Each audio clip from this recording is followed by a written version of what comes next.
Maria dan Elisabet. Beberapa waktu kemudian, berangkatlah Maria dan langsung berjalan ke pegunungan menuju sebuah kota di Yehuda.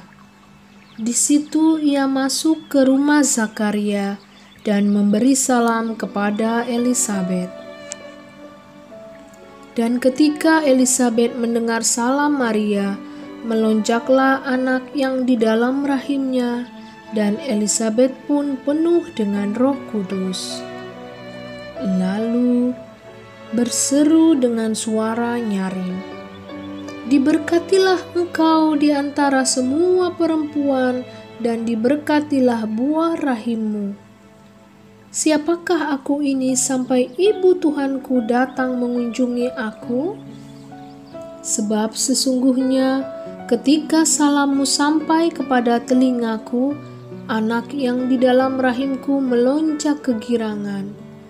Dan berbahagialah ia yang telah percaya, sebab apa yang dikatakan kepadanya dari Tuhan akan terlaksana." Lalu kata Maria, "Jiwaku memuliakan Tuhan, dan hatiku bergembira karena Allah Juru Selamatku.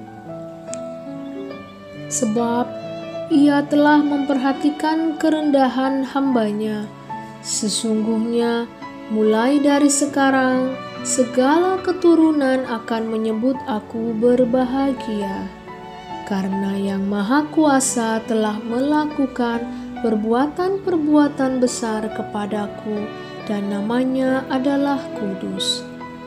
Dan rahmat-Nya turun-temurun atas orang yang takut akan Dia.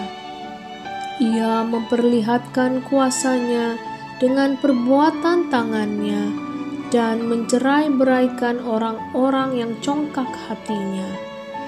Ia menurunkan orang-orang yang berkuasa dari tahtanya, dan meninggikan orang-orang yang rendah. Ia melimpahkan segala yang baik kepada orang yang lapar, dan menyuruh orang yang kaya pergi dengan tangan hampa.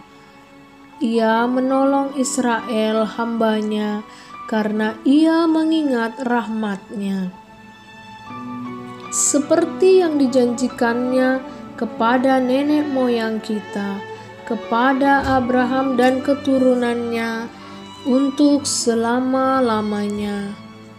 Dan Maria tinggal kira-kira 3 bulan lamanya bersama dengan Elisabet, lalu pulang kembali ke rumahnya. Selamat pagi Bapak, Ibu, dan saudara-saudari terkasih dimanapun berada. Kami berharap Anda dalam keadaan sehat dan bahagia. Renungan hari ini kami hendak men-sharingkan kata Maria dalam sabda hari ini, yakni "Jiwaku memuliakan Tuhan." Menurut Bapak, Ibu, saudara-saudari sekalian, bagaimana jiwa yang memuliakan Tuhan? Sharing kami tentang jiwa yang memuliakan Tuhan adalah: pertama, jiwa yang memuliakan Tuhan itu tidak dibatasi oleh faktor usia atau seberapa lama orang menjadi Kristen. Sebab tidak sedikit orang yang sudah mengikut Tuhan selama bertahun-tahun, atau yang ditinjau dari faktor usia sudah sangat dewasa atau tua, tetapi hidupnya masih belum memuliakan Tuhan. Hidup rohaninya masih saja kanak-kanak. Yang kedua, jiwa yang memuliakan Tuhan akan tampak dalam kehidupan keseharian orang. Di antaranya, hidup rohaninya terpelihara dengan baik. Ia berdoa memuji Tuhan, pasrah, dan menyerah kepada kehendak Tuhan. Bukan karena ia memiliki permohonan tertentu kepada Tuhan, maka ia datang menghadap Tuhan, namun karena jiwanya selalu rindu hidup di hadirat-Nya. Jiwa yang memuliakan Tuhan adalah pribadi yang damai dan tenang, pribadi yang mencintai dirinya secara sehat, pribadi yang diam namun mengerjakan karya dan tugasnya dengan baik dan benar. Jiwa yang memuliakan Tuhan adalah jiwa yang bermartabat dan bermanfaat kepada sesamanya. Jiwa yang memuliakan Tuhan bukan diukur dari apa yang dimiliki oleh seseorang, namun pribadi yang selalu hadir bagi sesamanya yang miskin dan menderita. Jiwa yang memuliakan Tuhan bukan diukur dari tingkat pendidikan atau jabatan rohani yang diembannya, namun ia adalah pendoa sejati bagi jiwa-jiwa yang menderita di bumi dan di api pencucian.